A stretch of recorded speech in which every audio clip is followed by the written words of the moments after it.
Hello, hello. Welcome everyone to the Community Broadband Film Festival. It's not quite the Sundance Film Festival, but it's a festival in the sense that we're in a festive mood to celebrate a short film about Holland, Michigan taking charge of its digital future and building out a citywide and city-owned fiber network. I am Sean Gonsalves, Associate Director for Communications with the Community Broadband Networks Initiative here at the Institute for Local Self-Reliance. Today, I guess you could call me for the next 45 minutes, Sean Clint Eastwood for the next 45 minutes or so. I kind of like that.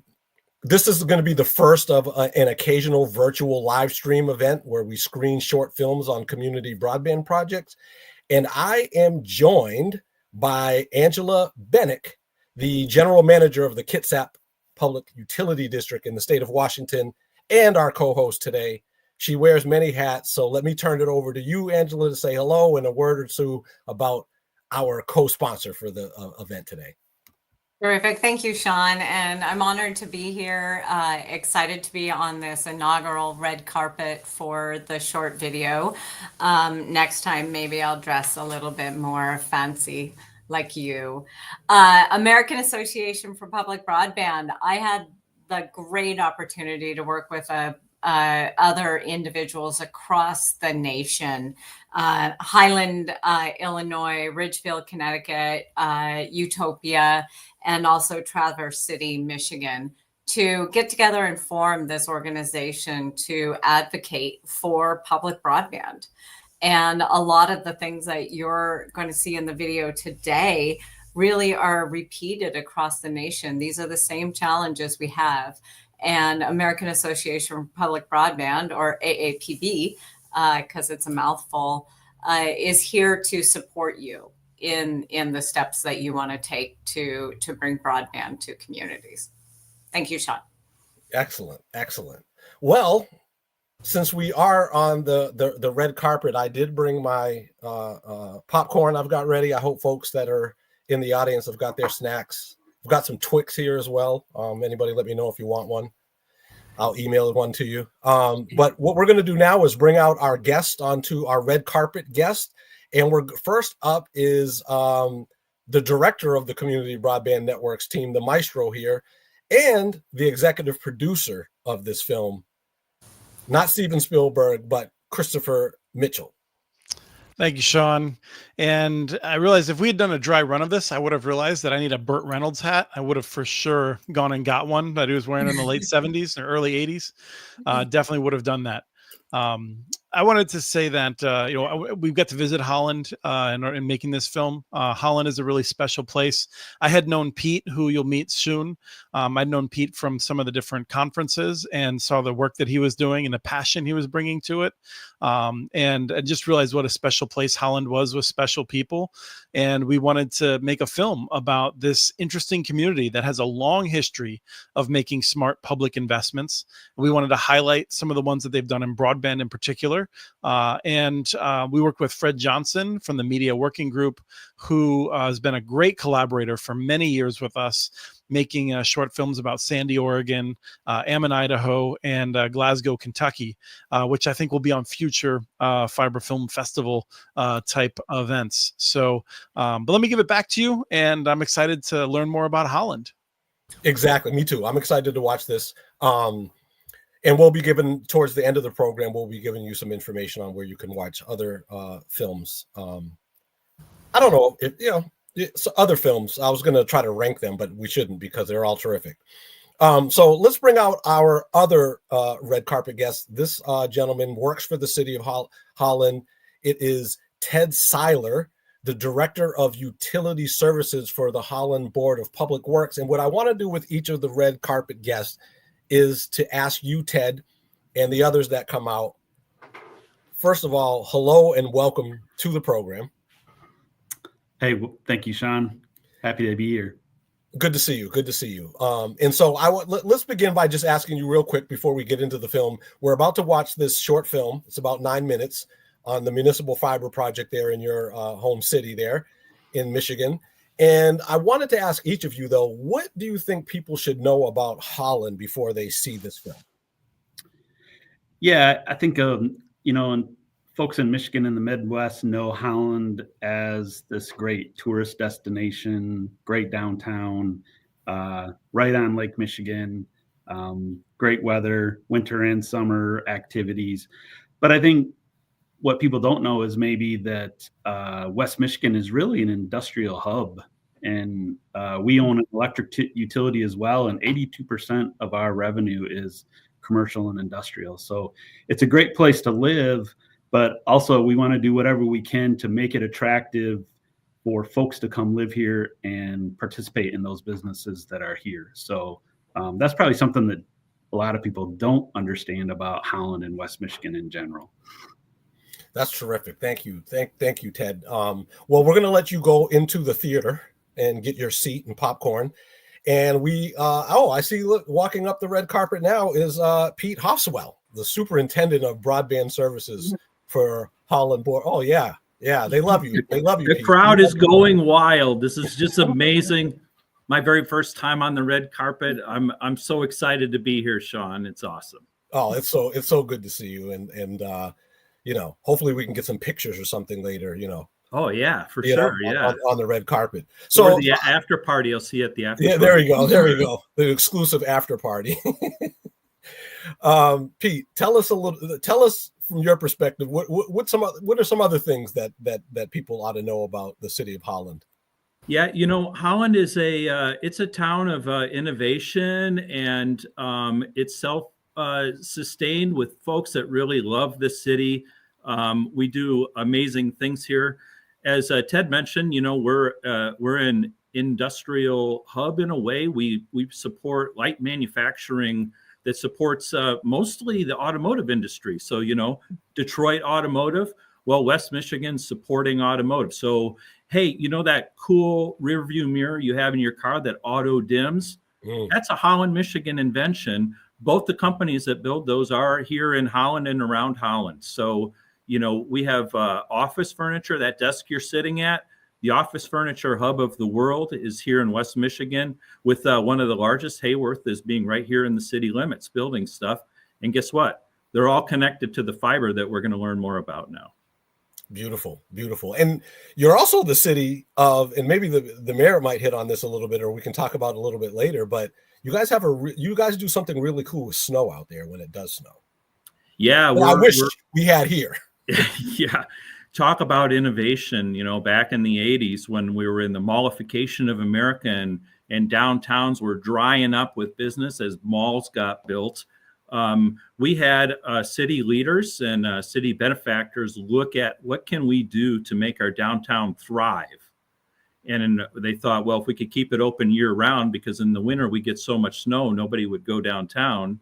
So we decided to build a snow melt system that connects our power plant up with waste heat coming from the power plant, waste hot water. It goes under the sidewalks in some of our streets to melt the snow and keep the downtown open and clear for folks in the winter. And I'll tell you, talk about innovation, which we'll talk about with the fiber. It changed our downtown to be absolutely thriving year round. They wrote a big article in Runner's World magazine about one of the best places to run is Holland, Michigan, because you can run on these beautiful clear streets in the middle of winter. So I love that. I wish you could pipe some of that here. We don't get much snow anymore here in Cape Cod, where I live in Massachusetts, but man, it would have come in clutch so many times for me, including this winter. But that roar, that crowd, I hear it. It's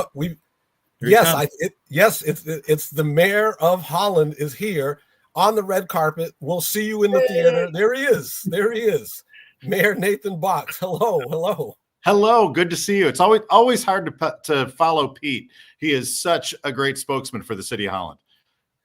So, Mr. Mayor, tell us. You've been in office now. This is it your second or third term? It's my third term. We do 2-year terms, so I've been mayor for 5 years now. Terrific. So you've got a very interesting perspective, I'm sure, about the city of Holland. Tell us what you want people to know about Holland, and then we're going to get right into the film. Absolutely. Holland, Michigan, obviously tied to the Dutch. We were founded by Dutch immigrants in 1847, but actually now a very, very diverse community. We are actually 23% Hispanic. We had lots of migrant workers come and realized that this is an incredibly wonderful place to live. We, as Ted and Pete said, an industrial community, but also known for tourism. We're home of the world famous Tulip Festival. We have 4.5 million tulip bulbs in the ground, ready to bloom in just about a month. Our community of 34,007 people are expecting 600,000 guests over the 10-day festival the first week of May. Beautiful. Oh, man. Well, listen, I am super excited to get to this film. Angela, you ready? I'm ready. Mary, are you ready? I am ready. All right. Well, we're gonna go into the theater. I've got my popcorn here. I hope folks have got their snacks. So Angela, you should tell Jordan Pittman, our guy in the back on the ones and twos, to crank up the projector, and let's watch this. Awesome. Let's let it roll.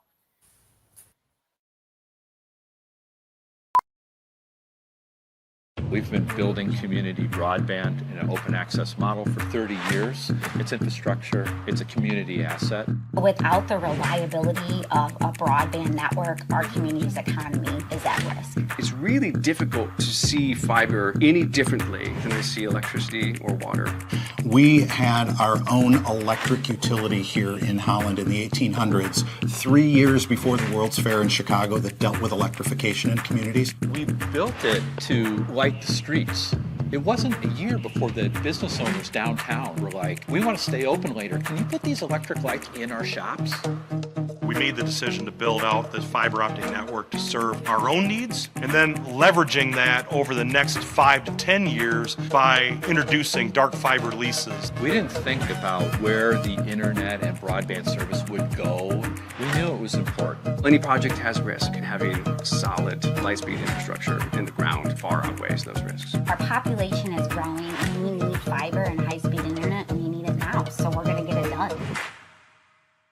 We generate electricity. We also do water. We also do wastewater. And then about 30 years ago, our Board of Public Works needed a way to have the different facilities that they have throughout the community be able to talk to one another, communicate with one another as quickly as possible. So we started putting in a fiber broadband network initially for that communication. And what we realized almost right away is, hey, you know what? We have the opportunity to be able to share and have other folks jump onto this network as well.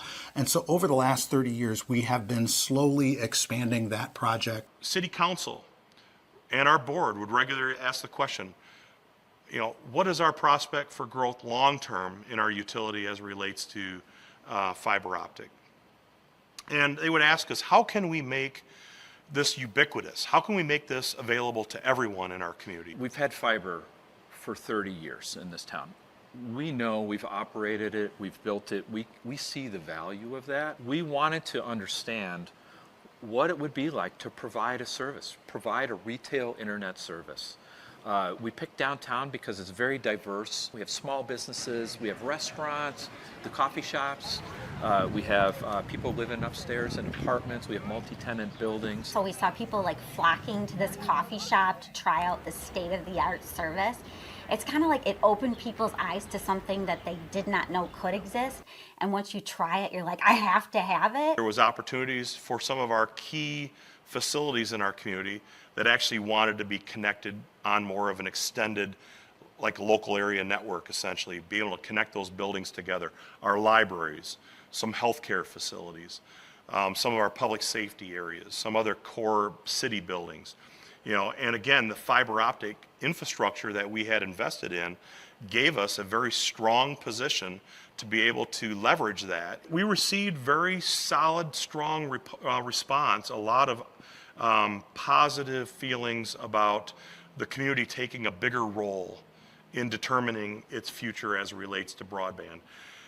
There was a realization at even those discussions that broadband was now essential. It wasn't just something that's nice to have. It was something that is a must-have for our community to thrive and to grow. We're seeing so many more remote workers who actually they're not employed by companies here locally. And so for them to not be able to be connected to their home office as they're streaming video or live chatting also could potentially risk their quality of life and their ability to live and work in this community. We did a survey in the community to see whether or not people were interested in it, and we got overwhelming support from people saying we would really like to have this. But then we also asked the questions of, well, are you willing to pay for it? What would you be willing to pay for it? And we were in the 60-70% range of people who are saying, yes, we would really like this. Yes, we are willing to pay the cost that were anticipated for it. And we needed to put it on as a ballot proposal in order to be able to pay for it, because we just simply don't have the dollars in the city coffers right now to be able to do it. And when we look at the actual cost of the tax, especially for folks who are planning to partake in the service of the broadband service, it really just isn't that much. And by the time all things are totaled up, you're going to end up probably paying about the same or maybe even a little bit less for a much faster and more reliable service. What if you don't need it? And I said, well, the wonderful thing about roads is that they go everywhere. You know, there are streets in this town that I don't actually use, but I get a benefit from the fact that they're there because other people are able to use those. And someday I may be able to need to go there, or I may live there at some point. So now this takes a vote, and the people have to decide to tax themselves, and they need to know what you're talking about. Broadband is a complex subject. So we engaged in a full community-based decision-making process where we engaged with the community through listening tours, through community meetings, through ultimately a survey of the community, to ask them, to first of all inform them on what the opportunity is. We had a millage vote, and we're able to pass that even in the face of some pretty stiff opposition from some political action groups that were trying to prevent it from happening. We were able to get it across the line, and I have not heard a single person yet say that they're not excited about that prospect. And frankly, the comments I get as mayor is, how quickly are you going to get it to my house? When our millage vote was announced, we didn't have a whole lot of time, I think 3 to 4 months before it was going to be on the ballot. So it was a lot of work to just educate the community on what was happening, when it was happening, and that they needed to get out and actually vote. Toward the end of the campaign, the last month of the campaign, really, we got hit with a ton of mailers and letters to the editor that were against it. And it wasn't until a few weeks before the election we could find out that that was all funded by the telecom companies. As I started arguing with people on Facebook, I was looking at one woman from Grand Rapids who I couldn't figure out why she was so interested in this topic. I clicked on her profile and saw she was standing with a guy that I recognized very clearly as the local Comcast public policy rep. When I called her out on that, she quickly attacked me, but then deleted her comment and was quiet after that. The fiber will roll out in phases throughout town, so it will start in one neighborhood and move to the next neighborhood, and the next neighborhood as those crews go through town. We will build to where the most interest is first. One thing that really encourages me about the BPW's approach is the fact that they're encouraging and building an open access network so that if these ISPs want to participate and use that infrastructure, they can. It's not off limits to them. And so while it does create another choice and encourage competition and likely pushes down costs, it doesn't prohibit anyone from participating in the system and providing a good or a service that people can engage with. It's about the utility, but I think it's also about the ability to be able to control our destiny. And we're actually saying that exact same thing to the big providers. We're saying we'll build it so you don't have to.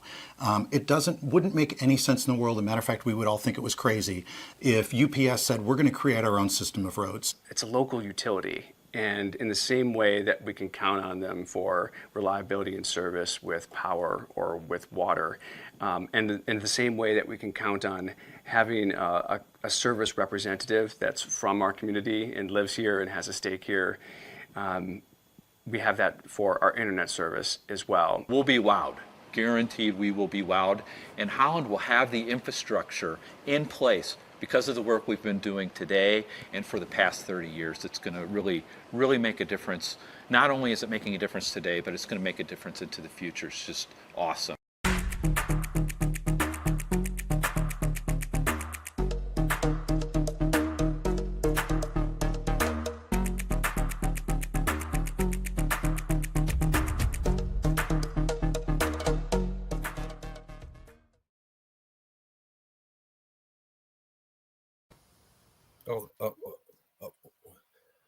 I'm on the phone with Netflix. Hold on, they called me just a minute. We'll consider that. Thank you. Good stuff. All right, Netflix is already beating down our doors. Good job all around. It's just I just get excited to hear about communities that really take on these challenges and decide to solve the challenges themselves. So Angela, why don't we bring back all of our guests out of the studio back into the red carpet ante room and have a bit of Q&A with our guest. Go ahead. Excellent. Angela. Yeah, Sean, I have to second that. It is so great to hear the stories and to hear the experience that these gentlemen bring to just the public as to what they've gone through to bring this in. So appreciate the time that you put into this and also sharing your story. I've got a question though. Mayor Box. Mm-hmm. Most cities are just hoping the incumbents will step up, whether that's the telephone provider, the cable provider, the wireless provider, but they'll step up and they'll take care of all the residential and business needs. Why not just rely on them? Yeah, for us, it was a matter of a number of different things: choice, freedom, cost, reliability, and service. And I'm gonna steal a little bit of Ted and Pete's thunder, and I'm gonna tell you the motto of our Board of Public Works: local, reliable, efficient, and essential. We have the highest customer service rating for our BPW utilities of anywhere you can possibly imagine. Our folks love our BPW. And the one thing that our people hate more than anything is their cable service providers. They cannot wait to get out of their contract with their cable service providers. And so when we were looking at putting this together, we knew that we could do it. We knew that people wanted it. And frankly, one of the sales pitches that I was making as mayor to the people of the city of Holland was, and what I got really lucky with, frankly, too, was about 6 months or so before we started this process, the BPW lowered everyone's electric rates across the board by 10%. So, and who does that? What utility lowers rates by 10%? So I was able to go out to the public and say, wouldn't you like to get your internet from the same people who just lowered your electric rates by 10%?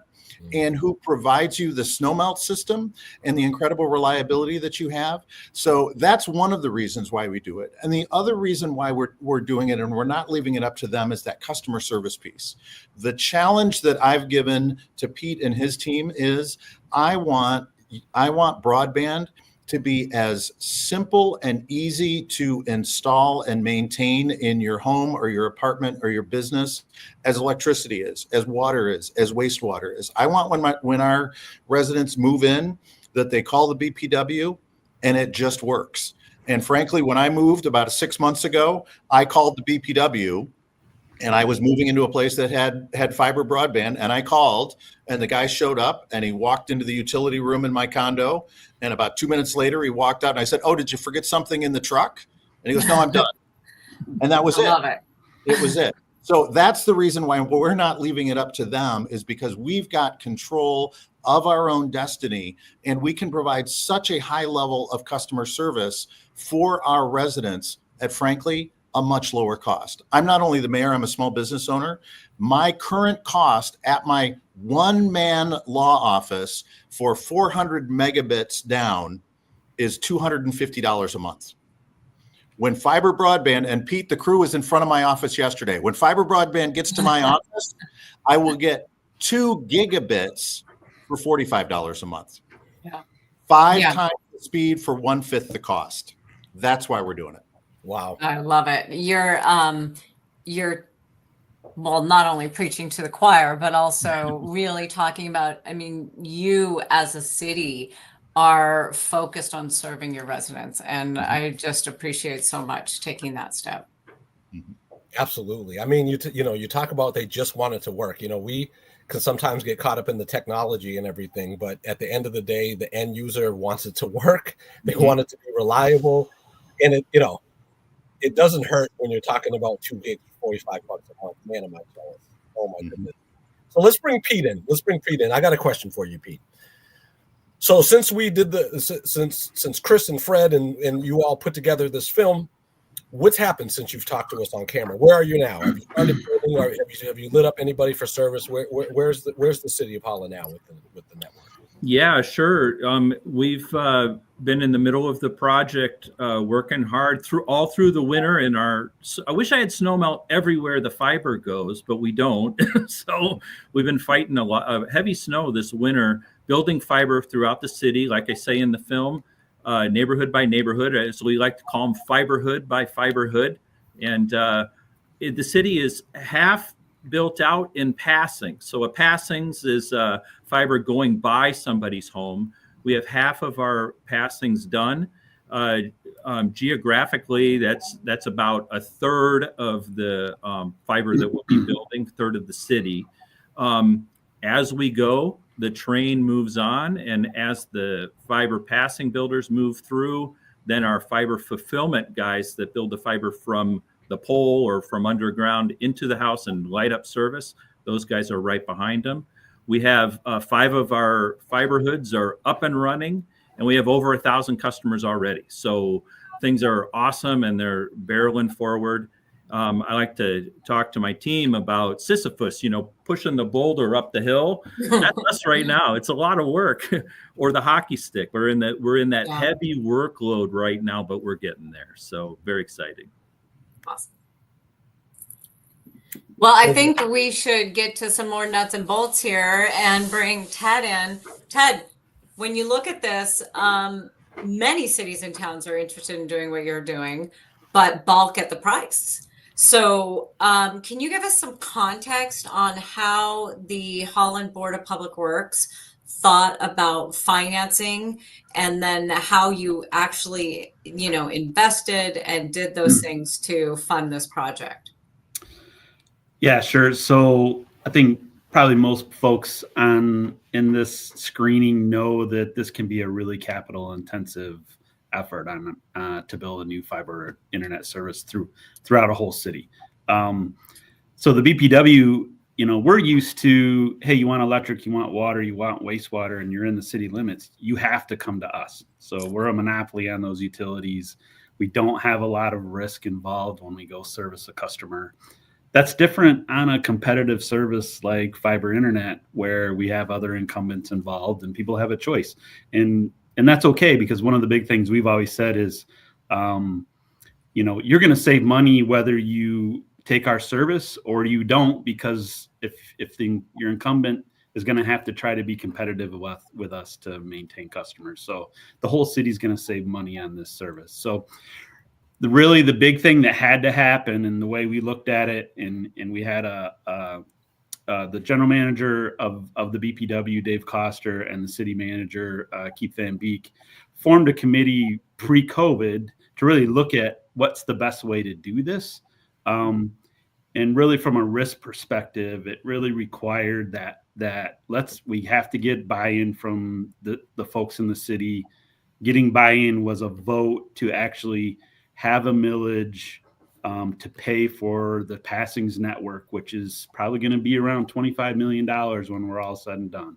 So that millage over the next 20 years will help pay off that bond that we took out, that will pass every property in the city of Holland and allow folks to get service. So once you de-risk that part, that $45 for 2 gig service, now you have our O&M, we have efficiency of scale because we have customer service for all of our other utilities. We did have to hire a couple more customer service reps. expanded Pete's department to get this all done. We've hired a outside firm to help us with the initial glut of drop construction, which is paid by the service cost. So really, we did a really detailed pro forma, and that's the model that really worked for us. Awesome. I think, ultimately the residents end up paying for this, but I think a lot of times communities underestimate how their community values this. And I think it was said in the video very clearly that broadband's considered essential. And when you go out to vote and you get the turnaround that you see, your public is valuing it. Yeah, absolutely. And I can back you up on that, Angela. Vince, who's in the film, is a local business owner. He lived in a township outside of downtown, and they do media production. So they're moving videos around, and they needed a lot of fast and reliable bandwidth. He packed up and moved into the city, into our pilot project, because he had to have that fiber to run his business. We've had companies downtown that their lease is up and they're looking for a new place to move their company. They're like, well, it has to be downtown because the fiber is absolutely essential to us being able to conduct our business. So amazing. And that's only the beginning of the stories of fiber and how it's going to change our town and change the world for the better, I say. Yeah, agreed. Yeah. Wow.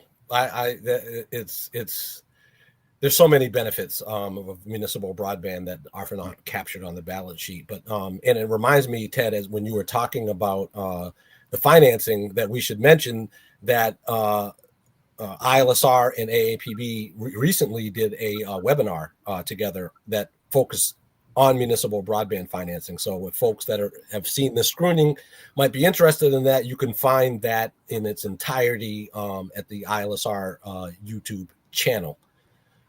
So let me pick on Pete again. I've seen a bunch of surveys, but I think most of us know that most Americans consider broadband to be a utility, like roads, water, or electricity. Can you tell us why it made sense for broadband to be an extension of the city's utility services? Yeah, and I think we've already hit about a couple times. Is we're local. We live in this town. I live downtown and get the service, but I also work for the company. My commute's 3 minutes away. We have customers that come into our customer service every month to pay their bills because they like our customer service people.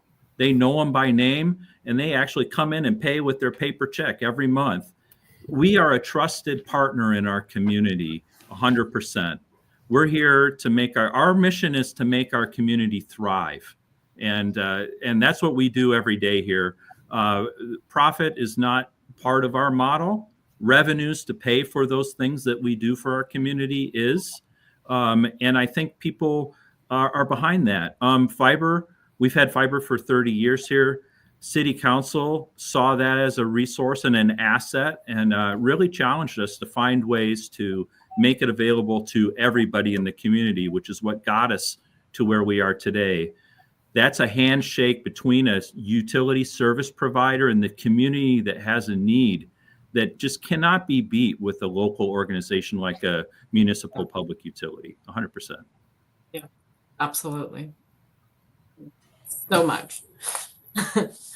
All right, I've got an interesting question for actually all of you, because I think depending on the chair you sit in, the answer to this can be very different. What have been the most challenging aspects of getting this project moving forward?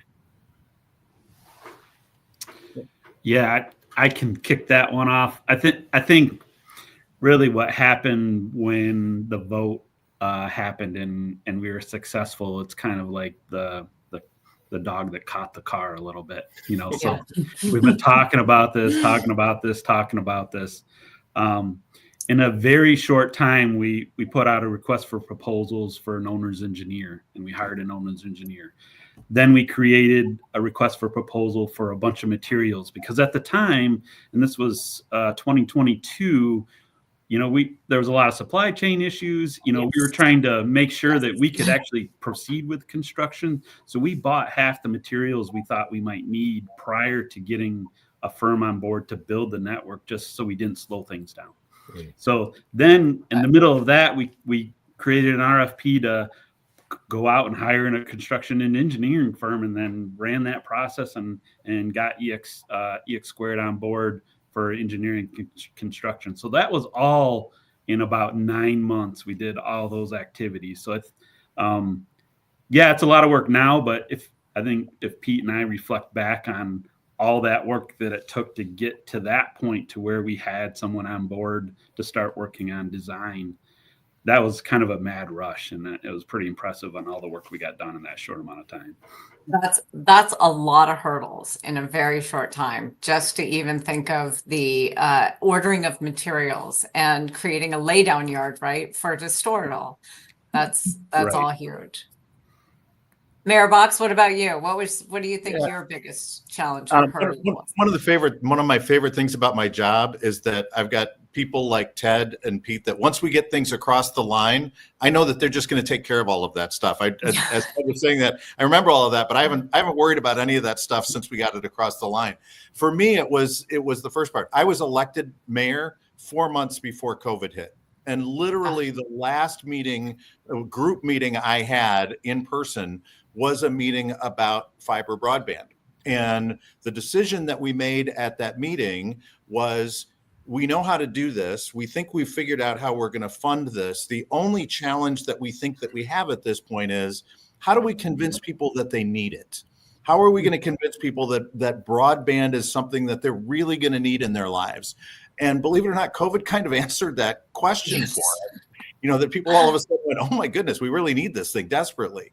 And so we got across that. But then we actually had a pretty big legal challenge that we had to make sure that we dealt with. The state of Michigan has a law called the Metro Act. And the Metro Act says that municipalities cannot use tax dollars to create a communications network. Let me repeat that. Municipalities cannot use tax dollars to create a communications network. We passed a millage to build out our fiber broadband network. How did we do that? Well, one, we weren't creating one, we were expanding one. Our broadband network existed prior to the Metro Act. We believe that the Metro Act applied to us, but we were exempt from it. So we have the ability to do some things that we believe other communities in the state of Michigan don't have the ability to do. But we are still concerned that the big service providers may still come after us. And that was a real concern for us from a legal perspective of whether we were going to see that challenge or not. Yeah.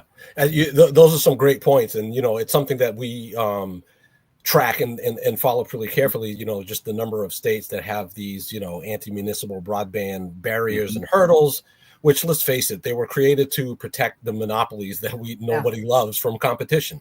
Yes. Now, I know we've got just a few minutes left, and I do want to come back to the mayor on a question, but just before I do that, it occurred to me that it's one thing that's important, and I think any one of you can speak to, which is that, when we talk about, the capital, the intensive project, et cetera, and the cost of building these networks, it's often looked at without considering some of the other contexts. Can you talk about kind of the cost of this infrastructure as in comparison, just for a little bit of context and just really quick, in comparison to some other infrastructure that cities and communities build all the time, roads, schools, et cetera, water systems? Yeah. So Ted, $25 million. We've got a $34 million anaerobic digester. We just spent $16 million on building a new fire station and refurbing another fire station. We just spent $20 million on about 3 blocks of roadway and a new ice skating rink. So we're spending all of this. We spent, I believe, $72 million on infrastructure projects last fiscal year alone. And part of that was broadband. Part of that was anaerobic digester and some of the other projects that I mentioned. It's a big lift, but it's a community asset. We're going to have this once it's built. We've got it, and these guys assure me we're going to have it for many, many years to come. That's right. Yeah, if that fiber passing network's a 50-year asset, which we believe it is, and probably longer, in 20 years it's going to be paid off. Your millage rate's probably going to go down over those 20 years as the taxable value of the city goes up. So now you're home free. We think from a cash flow perspective, if we get the take rate that we do, maybe in 10 years we can start lowering rates instead of increasing them, because we're not for profit. We don't want to keep folks' money outside of depreciation to fix and repair the network going forward that we need. We don't have shareholders, we have community members, and it's certainly going to remain affordable. Well said. And it's not a pipe dream. I mean, we've seen other networks, lower their prices, doing well.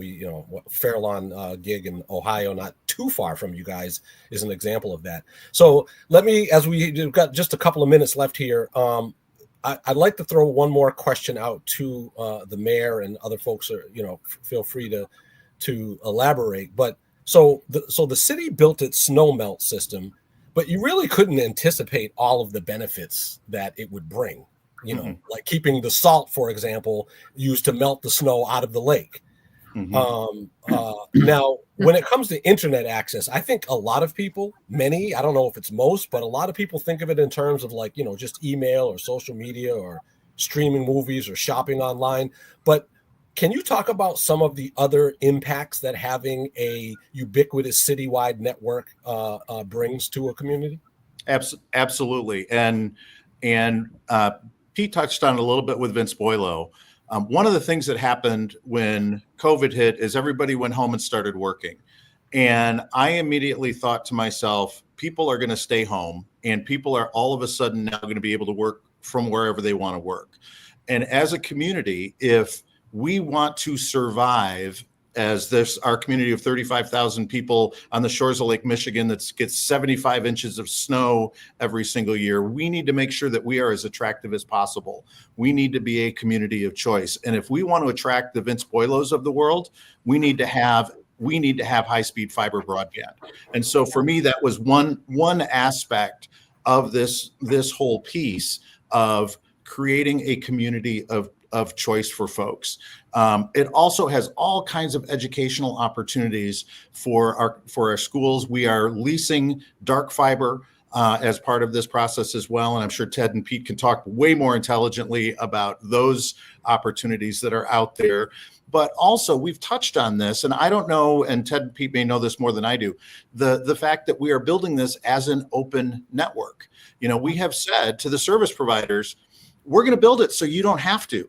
And I think that that's a real model for communities moving forward, so that they've got the opportunity to be able to take advantage of this. It's a community asset that ultimately provides benefit for this community. One of the complaints that I get from folks as mayor is that their tax bills go up. Their property tax bills go up. And what I remind them of is we have not raised the property tax rate in the city of Holland for 12 years. It has remained static for 12 years. So when I'm feeling snarky and somebody complains about their tax bill going up, I look at them and I say, you're welcome. What that means is we are doing our job well. We are creating a community where people want to live, where property values are going up because demand to live in this community is going up. And broadband is just one piece of that whole picture that makes this a more attractive place for people to live, which means this community is going to thrive, not only for the people who live here, but for the businesses that are here for the long term. That's one piece that we absolutely have to have for the future. Thank you. Angela, we've got about a minute or two left. Any final thoughts or a quick question you want to throw out there before we wrap up? I wanted to mention a few things before we close, but yeah, I would just say one of the things that was touched on in the movie and then touched on here with the group as well is how much you engaged with your community. And I know we found that was integral to our success here on the opposite side of the nation. And I just want to encourage everyone to keep doing that. And then also, if you do want to hear more about what other public entities are doing, join us at Broadband Communities. AAPB is doing a pre-session there. So that'll be a good time on the first day of the event. That's right. That's right. And that's in Houston again this year, correct? That is, yes. That's right. That's right. Terrific. Well, listen, I want to thank each of our guests, Mayor, Ted, Pete, Angela. It's been terrific. This is, like, as I said earlier, this is going to be the first of several community broadband short film screenings that we'd like to do. You can stay tuned for more and joining our newsletter at communitynetworks.org. And also be sure to check out our library of films at fiberfilmfestival.com. Excellent. All right. Thank you, Sean. Take care. Thank you, Sean. Take care, everybody. Thank you.